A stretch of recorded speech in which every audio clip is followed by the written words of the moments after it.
तो देश की बहस में आपका एक बार फिर स्वागत है। हम बात कर रहे हैं ऐतिहासिक 5 अगस्त की, जिस दिन धारा 370 को कश्मीर से हटाया गया और अयोध्या में भूमि पूजन हुआ। सवाल यह है, आने वाले चुनाव में जो पंजाब, उत्तराखंड और उत्तर प्रदेश में होने वाले हैं, इससे क्या भारतीय जनता पार्टी को फायदा मिलेगा?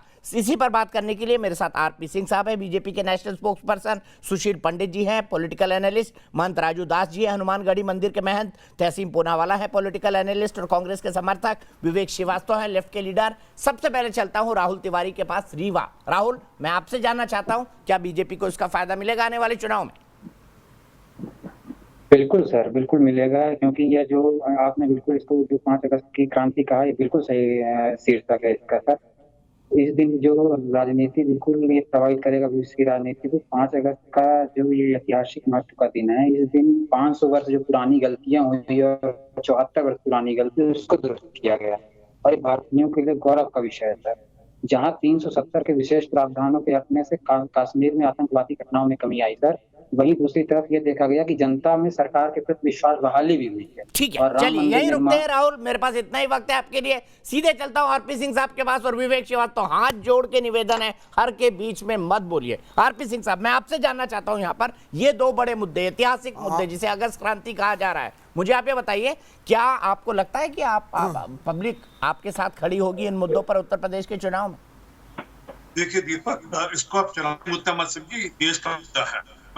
यहाँ पर सुशील पंडित बैठे हैं, वो समझते होंगे ये झंडा था कश्मीर का, ये और ये आखिरी झंडा है कश्मीर का। इसके बाद वहां पर ये झंडा लहराया नहीं गया। तिरंगा लहराने के लिए 2008 और 2011 के अंदर, 2011 का सुशील जानते हैं, 2011 के अंदर तिरंगा लहराने के लिए 4 घंटे पुलिस की बर्बरता सही थी। केसों से पकड़कर रगड़ते हुए पुलिस ले गई थी, जानवर भी ऐसे पीटा था जैसे लाहौर के किसी थाने में होते हैं। तो आज वहां पर हर गांव में तिरंगा लहराया जा रहा है, और सिर्फ तिरंगा नहीं लहराया जा रहा, हर गांव में बिजली पहुंची है, इसकी भी चिंता कर रहे हैं। वहां पर गांव में पानी पहुंचे, इसकी भी चिंता कर रहे हैं। वहां पर बच्चों के लिए नए स्कूल, नए कॉलेजेस बने, इसकी भी चिंता कर रहे हैं। वहां रोजगार के नए साधन बने, इसकी भी चिंता कर रहे हैं। तो ये देश का मुद्दा है। हाँ, और जहां तक भगवान राम की बात है, वो तो देश की सांस्कृतिक धरोहर है, हमारी देश की पहचान है, और उनके नाम पर कोई वोट करने जाते हो तो ये लोग वोट मांग जाते हैं। हम तो जो कहते हैं उसको क्रियान्वित करते हैं। हमने कहा था, हमारे मैनिफेस्टो में था कि भव्य राम मंदिर बनना चाहिए, बनवाएंगे, वो बन रहा है आज। और ये भी कहा था धारा 335 से हटाएंगे, वो हटाई हमने। और जो जो सपने इन्होंने देखे थे वो भी पूरे करेंगे। पाकिस्तान ऑक्युपाइड जम्मू कश्मीर भारत का हिस्सा बने, इसकी भी चिंता हम करेंगे, और नहीं करेगा। ठीक है तहसीन, आपने सुना मेरे दर्शक को। नीरज सिंह का वाराणसी से कहना था कि भाई इनकी क्रेडिबिलिटी बड़ी कम है इन दोनों मुद्दों को संभालने में, चाहे वो 370 हो चाहे राम मंदिर, कांग्रेस विफल रही है। उनकी राय है, ये लोकतंत्र है, जमहूरियत है, और जमहूरियत बाबा साहेब अम्बेडकर का अधिकार देता उनको ये राय रखने का। अगर हम गोलवलकर के संविधान पे चलते, गोलवलकर की किताब पे चलते तो संविधान नहीं होता, शायद आज आप पत्रकार नहीं होते, कि गोलवलकर ये नहीं चाहते थे। लेकिन हम मुद्दे की बात करते हैं सर, आपकी बहुत इंपॉर्टेंट सर। भगवान श्री राम राम राज्य के लिए जाने जाते थे। राम राज्य क्या है? राम राज्य में ये होता था कि लोगों को स्वास्थ्य मिले, लोगों को नौकरी। आप भगवान राम में विश्वास कब से करने लगे? सर आप तो भगवान राम में विश्वास कर रहे हैं। राम राज्य तो बहुत दूर की बात है। आप तो भगवान राम के की आस्था में विश्वास नहीं करते। ऐसे नहीं होता। भगवान राम हुए, इसमें आपने कोर्ट में हल्फनामा दिया, कोर्ट में सोनिया गांधी ने कहा कि भगवान राम काल्पनिक है। ये एफिडेविट कोर्ट में यूपीए ने सोनिया गांधी ने दिया। ठीक है सर, मैं उसका भी उत्तर दे देता। आपने बहुत वाजिब प्रश्न उठाया, उसका भी उत्तर दे देता हूं। बोले दीपक जी ने आपको मौका दिया है, देश की जनता सुनने दीजिए। आप भगवान राज्य की बात करने लगे ना सर।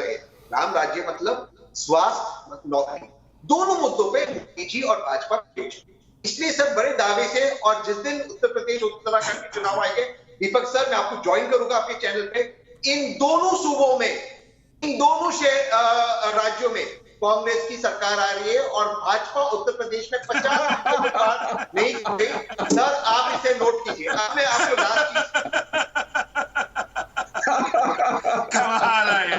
ठीक है सर, कोई बात नहीं सर। आपकी बात में सब हंसेंगे। अरे बंगाल में सूखड़ा सा हो गया, राजस्थान बचा लो, पंजाब बचा लो। राजस्थान और हो गया? ठीक है, हो गया। ये बीच में ट्रोल की तरह क्यों बोलते हो? दीपक सर ने आपको मौका दिया, मेरा मौका है सर। ऐसी हंसी, मैं बहुत खुश हुआ आज आप हंसे। नहीं, अब वो दीपक जी अब शांत हैं। आप दीपक जी को ये इंटरफेरेंस नहीं लग रहा। मैंने एक ब्रेकिंग न्यूज आ रही थी वो देख रहा था। एंकर शांत इतनी बैठे देर हुए में हैं। विवेक और श्रीवास्तव बोल का प्रयोग रहे नहीं एक करेंगे। ब्रेकिंग न्यूज आई है, सुना रहा हूं आपको। तहसीन कंप्लीट करिए, फिर मुझे ब्रेकिंग न्यूज बताना। नहीं, मैं अपनी बात समाप्त कर दूं। मैं बहुत खुश हूं सर, आज आप लोग इस शो पे ऐसे हंसे। बहुत लंबे समय बाद ऐसी हंसी सुनने को मिली। यही हंसी दुर्योधन की थी जब भगवान श्री कृष्ण गए तो कहते 5 ग्राम दे दूंगा, 1 इंच जमीन दे दूंगा। हंस रहा था दुर्योधन पांडवों पर। यही हंसी थी, यही अहंकार था। यही हंसी रावण की थी, यही अहंकार रावण का था। रावण का अहंकार भी नहीं टिका। सुशील जी, आरपीएन सिंह जी, आपका भी नहीं टिकेगा। लेकिन अपनी बात समाप्त कर देखिए, आज आप लोगों ने जो किया है उत्तर प्रदेश, जिस तरह की गवर्नेंस दिया, उसके बाद आपने पार्लियामेंट में कहा जो हमारे लोकतंत्र का मंदिर है कि किसी की मृत्यु नहीं ऑक्सीजन के कारण। ये जो झूठ है, भगवान राम आपको कभी माफ नहीं करेंगे, कभी माफ नहीं करेंगे। सोनिया गांधी जी ने जो कहा उसका उत्तर देते क्यों भाग रहे हो आप? सोनिया गांधी ने कहा भगवान राम काल्पनिक थे, कोर्ट के अंदर हल्फनामा दाखिल कराया यूपीए से। यही बात पार्लियामेंट में, यही बात सुन लीजिए, आप जवाब सुनिए उसका जवाब सुनिए, लास्ट लाइन सुनिए। यही बात पार्लियामेंट में महेश शर्मा जी ने कहा था कि माता सीता काल्पनिक है। यही बात कहा था। मोदी जी पार्लियामेंट में बैठे थे और महेश शर्मा जी को आपने मिनिस्टर बनाया, टिकट दिया। यही बात महेश शर्मा जी ने पार्लियामेंट में कहा था। मैं तो कहता हूं कि वो एफिडेविट गलत था, भगवान राम की कृपा से, भगवान राम के आशीर्वाद मैं देता हूं कि वो एफिडेविट गलत था। आप कहिए, आप में हिम्मत है कि महेश शर्मा झूठ कह रहे थे पार्लियामेंट में। पार्लियामेंट में मोदी जी के सामने था माता सीता काल्पनिक है। ये बात को गांधी जी तो आपके बीजेपी के सांसद है, ये तो आपके बीजेपी के मंत्री है, ये तो आपके बीजेपी के मिनिस्टर है। के लिए सारी रात क्यों रही थी सोनिया गांधी? अच्छा, मैं एक मिनट रोक रहा हूँ, सबको रोक रहा हूँ। एक बड़ी और ब्रेकिंग न्यूज आ रही है। बड़ी और ब्रेकिंग न्यूज ये है कि आज 5 अगस्त के दिन कश्मीर, जहां पर सबसे ज्यादा फिल्में की शूटिंग हुआ करती थी एक जमाने में, वहां पर फिर से सिनेमा का स्वर्णिम युग लौटेगा। आज मनोज सिन्हा जो कि उपराज्यपाल है, उन्होंने नई सिनेमा नीति की घोषणा की है और कश्मीर घाटी में बॉलीवुड सितारों का मेला लगा है। तस्वीरें हम आपको दिखाते हैं। जम्मू कश्मीर ने नई फिल्म नीति जारी कर दी है। अब वहां पर फिल्मों की शूटिंग का रास्ता साफ हो जाएगा। फिर से गुलजार होगा। आप देख रहे हैं, आमिर खान को देख रहे हैं, मनोज सिन्हा जी को देख रहे हैं। आप देखिए, तमाम लोग, कई बड़े बॉलीवुड स्टार वहां पर मौजूद थे। सुशील पंडित जी, क्या कहना चाहेंगे इस पर? दीपक जी, मैं आपके दर्शकों को ये याद दिलाना चाहूंगा कि 1990 में केवल हमारा ही निष्कासन नहीं हुआ था, घाटी के सारे सिनेमा हॉल भी बंद कर दिए गए थे, कईयों को तो आग लगा दी गई थी। आज भी घाटी में एक भी सिनेमा हॉल नहीं चल रहा है।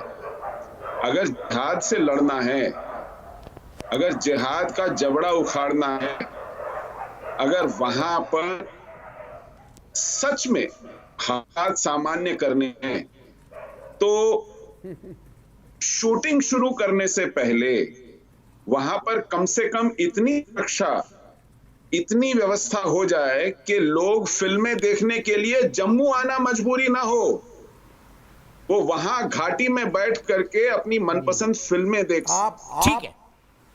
ठीक है, सही बात बोली। चलते चलते मैन जी, मैं आपसे एक सवाल पूछना चाहता हूँ, क्या धारा 370 हटाने और राम मंदिर बनाने का फायदा उत्तर प्रदेश चुनाव में बीजेपी को मिलेगा? बहुत देर बाद आपने मौका दिया। मैंने आपसे कई बार सवाल पूछा, आप कनेक्टेड नहीं थे मेरे साथ। जी, बहुत बहुत साधुवाद, बहुत बहुत धन्यवाद। देखिए, विगत अयोध्या से लेकर जम्मू कश्मीर सनातन धर्म संस्कृति से हृदय मस्तक 370-35 से जम्मू कश्मीर और अयोध्या का विषय आज ऐतिहासिक दिन है। हम लोगों में अपार खुशी है, पूरे देश के आम जनमानस में अपार खुशी है। और मैं आपको साथ बात दूंगा, उत्तर प्रदेश ही नहीं, पूरे देश में 370-35 से और अयोध्या में भक्त दिव्य राम जन्मभूमि मंदिर निर्माण को लेकर जो जो कार्य मोदी जी ने किया है, जो उत्तर प्रदेश के संसदीय मुख्यमंत्री योगी जी ने किया है, उसको पूरे देश में फैलाया जाएगा। ठीक है, मैं यहीं पर रुकूंगा। अफसोस आज के लिए वक्त मेरे पास इतना ही है। 370 और राम मंदिर को आगामी चुनाव में क्या बीजेपी को जीत दिला पाएंगे? यस कहना है 90% लोगों का। फिलहाल एक ब्रेक, लेकिन न्यूज नेशन पर खबरों का सिलसिला लगातार जारी है।